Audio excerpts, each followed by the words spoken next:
Hello everyone! In this video, we will learn how to fill out the Italy visa application form online, so make sure to watch the video until the very end. First, open up Google Chrome on your device and search for Italy visa application online in the search bar. Now click on the first link to access the official Italy visa application website. Now scroll down and select your nationality from the drop-down menu. Select your country of residence and choose the length of your stay and the reason for your stay, such as tourism, work, or study. After that, click on Go to Answer to proceed. Now click on the arrow to continue to the next section. Under the section Where to Apply for Visa, scroll down to find the relevant information for your location.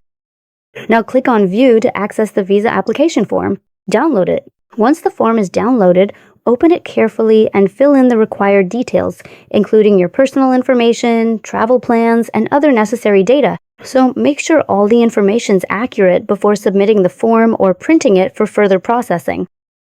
Thanks for watching.